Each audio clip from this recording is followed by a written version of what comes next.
This is the hottest day of the year, Sarah just told me. Did you know that? It's the hottest day of the year.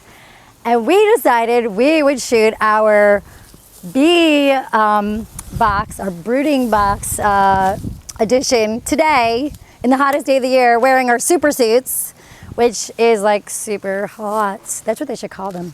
Heat suits. Oh my gosh. Well, anyways, yeah, we're here today at Kauai Farmacy. Thanks for joining us. This is Jeremiah. He's our bee whisperer. So grateful that you're here today because this will be my first time actually handling bees, or it's very exciting. My first time watching him handle the bees up close, but we're going to be sharing it with you today. One of the ways to think about beekeeping, just to kind of sum up what she was saying too, is it's really about stewardship. It's just all a part of land stewardship and really taking care of the place we're around. And so essentially the way that we're keeping the bees is just trying to take care of them the best that we can. We're not like doing a really rigid way to manage the bees. Some beekeepers are proponents of like strict management systems. We're just trying to help them along and give them the best chance that they can to be super healthy and super strong.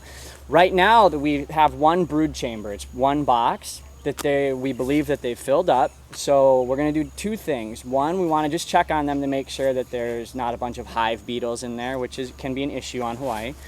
And we want to make sure that they are healthy and that they're doing well. And assuming that that's the case, we're going to add a second box on top. So we're basically going to double their square footage. And what they'll be able to do then is if their brood chamber is full, they'll start moving immediately into the next one and laying eggs and filling it with honey and propolis and wax.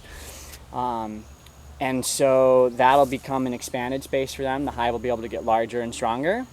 And then when that's full and ready, then we'll top it with a third box, which probably won't be until next year sometime. Right.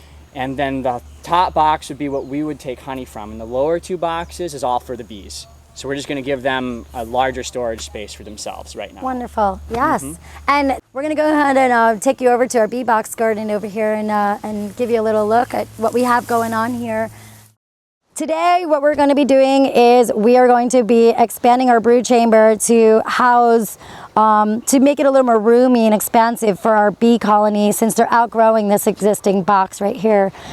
These bees actually were gifted to us by Mother Nature. About a year and a half ago, they took residence up in our wall of our tea house, in the inside of the wall. And we had to dismantle the wall to uncover the most beautiful thing you ever saw. 200,000 honeybees, just looks like molten lava on the wall. It was spectacular. Our friend Ollie, who's a beekeeper, came over and he's just super, super on point. And within 2 seconds, he's like, oh, there she is. I'm like, there who is? And he looked at this molten wall and he says, there's the queen. And each colony has one queen, and he was able to identify it because she's a little larger and she's a little longer body. It's a little more red. And when he captured her, he was able to remove the hive safely and bee sit for us because bees can travel up to 4 miles radius away. So we had to get them off the farm to repair the wall, and then we brought them back. And here they are living amongst us, but right now, they've populated or outpopulated this box, so we're going to add another chamber for them to grow into. And this is my first time doing it. I got my gear on. It's always nice to have some protective gear when you're handling bees. Bees are normally docile by nature. They're very tame, but because they're overcrowded right now, they're a little bit more aggravated than normal. So I'm actually going to, for my own calm, because they can sense that, I'm gonna, oh, I can't even eat it because look, they should have little windows in this. Well, I was munching on this before the camera started, but I like to eat some lemon balm. It's right here. It's a good nerve tonic. And then I have my African Tulsi here just in case I get stung. This is a natural antihistamine. I did not plant this garden out for this purpose, but hey, this is a pretty good place to be if you're going to be handling bees. So here we are. And I did want to just share with you that there are like 2 reasons for us bringing the bees back, the honeybees back onto our farm. One, of course, is that they're gonna, at some point in time, and Jeremiah will get into this a little bit later, gift us with the golden elixir of honey, which is a natural antibiotic and a healer in itself, but also just a sweet, you know, just delicious, decadent, beautiful superfood. And the second reason, which is really, really important for us here, is that they are pollinators. And we are all about sustainable gardening practices here. For those of you that know the term permaculture or biodiverse farming, that is what we do here. In more layman terms, it's basically just planting a wide variety of plants that are helper plants to other plants. So for example, here, like, you know, we plant something that's going to be overhead high, that's going to provide shade, canopy for our tarragon down here that needs a little bit of cover from the sun from time to time. So they work harmoniously together. And then we also have helper plants that are natural pesticides, such as our comfrey, our marigolds.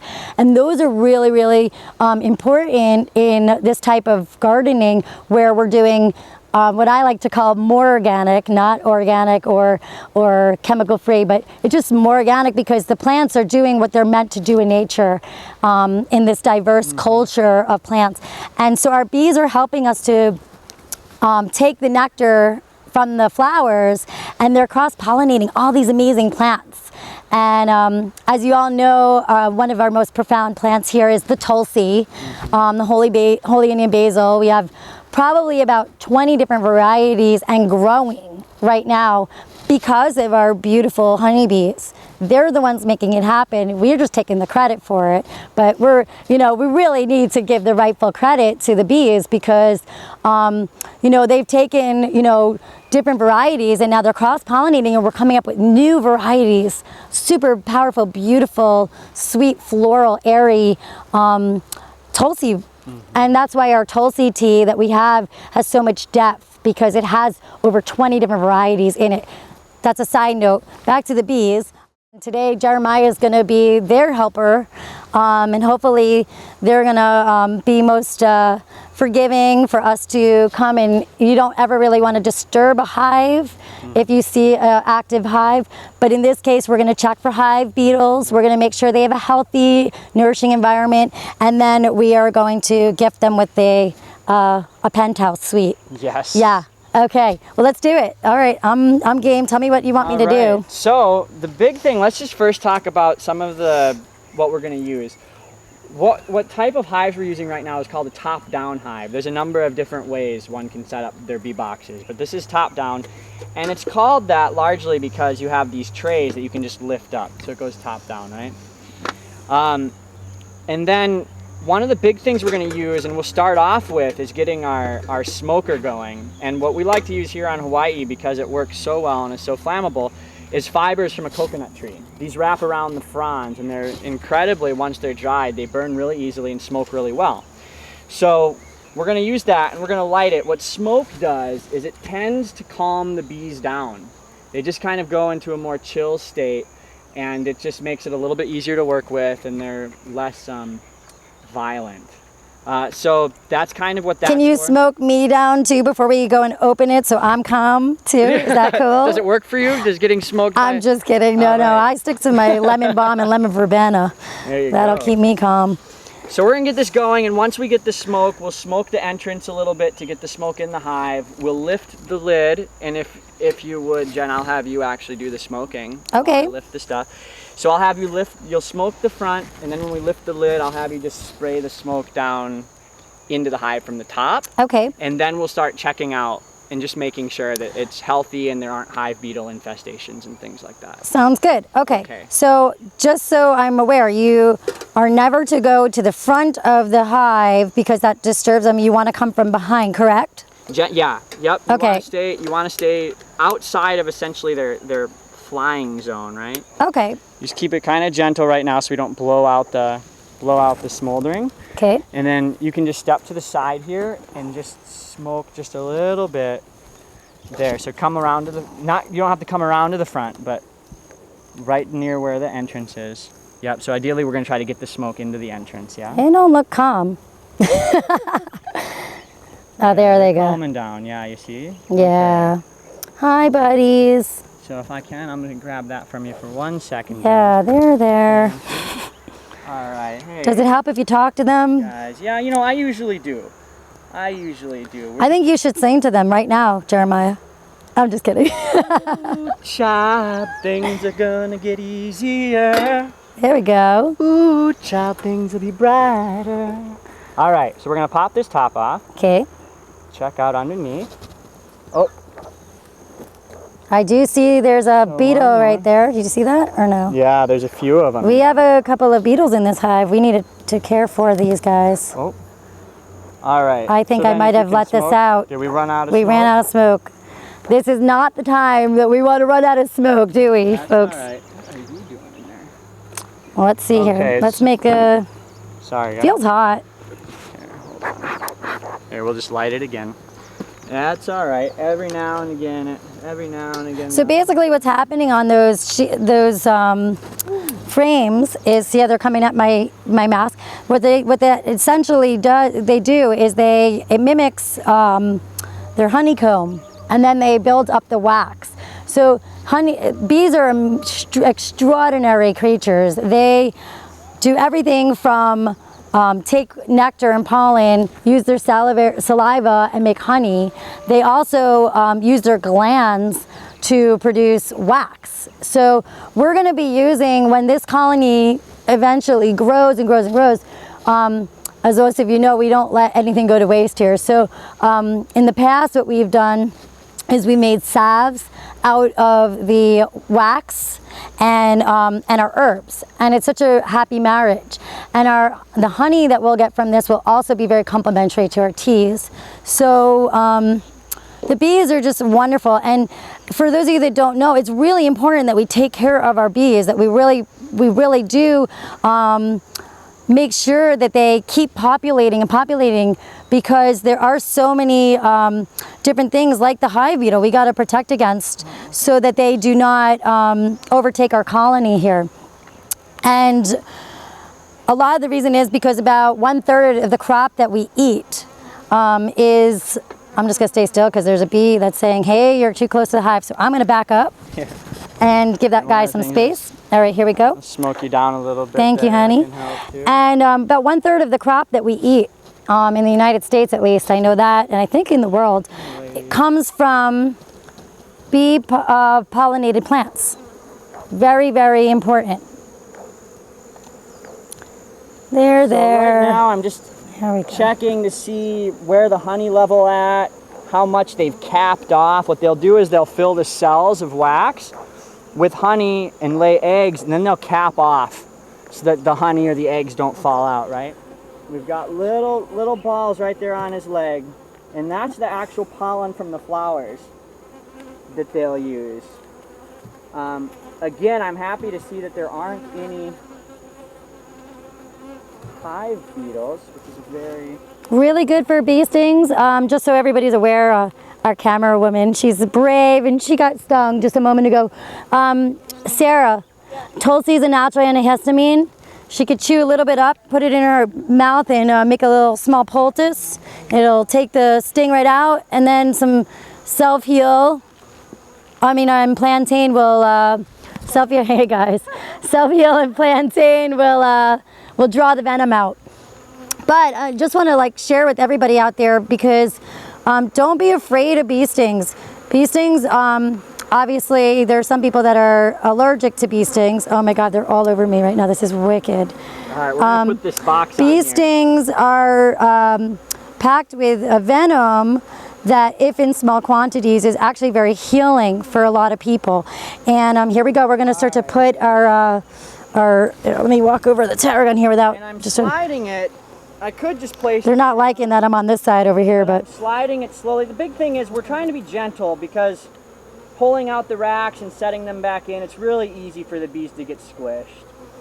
And so I'm choosing to slide this on just to, I guess, increase the chances that, or decrease the chances rather, of actually squishing some of our ladies here. And so there we are. We've got the box, and then all we're gonna do is we'll pop the new lid on. See what he's doing here? We want to smush those beetles, because they will take over the colony. And yeah, let me help here. Yeah, what they do is, like I was saying, is they will actually lay their eggs inside the honeycomb where the bees generally lay their eggs, and they'll outcompete. And then what you end up eventually is you have all hive beetles being born and no bees being born, once the hive beetle population is able to expand enough. Surprisingly, as many as I'm seeing up top, I didn't see any inside, yeah. Any in the comb itself or in the brood chamber itself. So it's exciting that they're coming out. Oh, look at that, the bee's trying to eat it. No joke, he just picked it up and walked it away. But you know what, I bet that you know, there's those bees, there's all, you know, there's a job for everybody in a bee colony. It's amazing. Like, even if like a bee dies inside the hive, there's a bee that's designated to remove the dead bee like from the hive. Bee, yeah. Yeah, the Undertaker bee, yes. I love it. And then there's the attendant bees that tend to Her Royal Highness. It's really amazing. And I think that we've been really blessed to have these bees come here, and we're really grateful to be able to grow our own bee colony here, because it really does, like I said, it is a happy marriage for us with the plants and the bees, and eventually the wax and the honey. And for those of you that also don't know, honey can be used as a natural antibiotic. It has properties in it that are just super amazing for open lesions, cuts, and infections. So really, really good. I used it on my when we had our children, the umbilical cord, where their umbilical cord was attached and then detached. We actually used honey to heal it. It's magnificent. It was like I didn't do that on my first baby, and it took a while to heal. And then obviously, after that was introduced to me, I learned of its magic and was able to apply it. That's pretty much all that we've got. We're just going to cap this off, and then we will let so aloha to our honeybees. Space, yeah. Mahalo for allowing us to view your move-in. I'm going to go around here, even though that's not necessary. I just want to give you guys a little bit of you'll start to see them. They'll start to go further and further. Now look, they're all outside right now. Oh, hi, beetle. And we thank you for watching and joining us here. We'll try to bring you some more videos of the ongoings of the farm and keep you posted on our honeybees and how they're acclimating to their new brood chamber. And we want to thank Jeremiah, our bee whisperer, for sharing his knowledge, and look forward to sharing many more videos with you guys. Aloha.